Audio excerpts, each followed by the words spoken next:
cruelest thing you can ever do to a mature child is put them in charge of other children.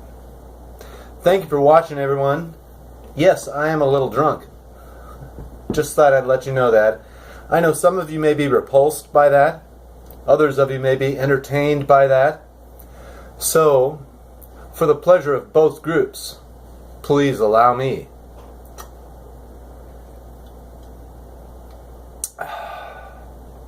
Oh, that's mighty tasty.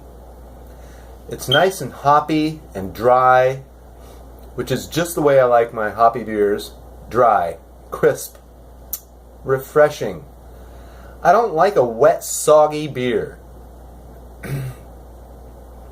By a wet, soggy beer, I would consider something like Killian's Red to be a wet, soggy beer. Okay, that can be appropriate for some occasions and some climate conditions.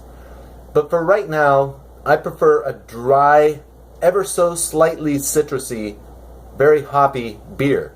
And this beer by, oh God, I'm so farsighted I can't even read this up close, but it's an Apocalypse IPA. When you put it up here, hopefully you all can see this. It's an absolutely delicious beer, and no, I didn't mean for this to segue into me advocating for whatever the hell beer company that is anyhow. They make good beer. I like it. Don't care what their name is.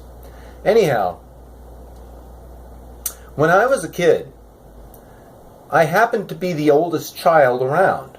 And because I was the oldest child around, I was assumed to be the most mature, which I probably wasn't. But by default, guess who they picked to be in charge of the other children, right?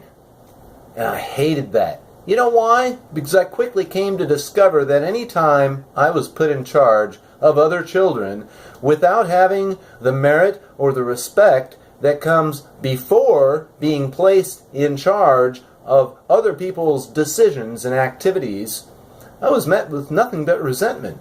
And wouldn't you be too? Why, yes, you would.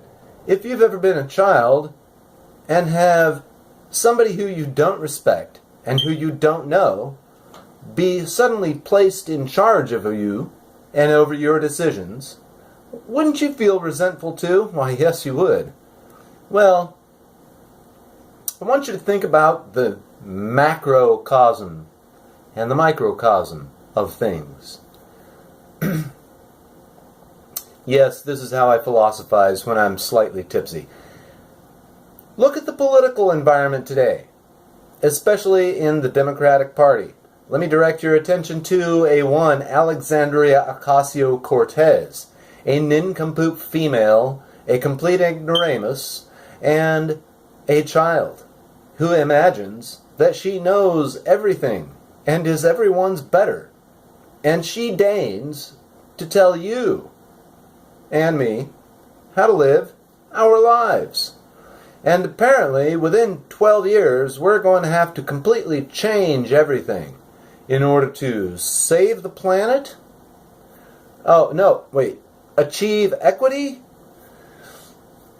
I'm not sure. I'm honestly baffled. Like, what are her goals? Other than saving the planet, which no one can do, and no one needs to try to do, by the way, or achieving equity, which is an impossible task. And anytime, if you look back in history, that equity has been attempted, it winds up in disaster. You know what the bottom line is with equity? Everyone's equally miserable and equally worse off. Isn't that a pipe dream? Yeah, you can achieve that one pretty easily, unfortunately. And that's what's being forced on this culture and this society. If we have a culture or a society, well, it's being foisted on people, ordinary working class American citizens, in numerous ways, which I won't get into right now. After all, I'm a little tipsy, and I'm enjoying a nice, dry, hoppy IPA. After all, If this was the end of the world, wouldn't you be doing the same?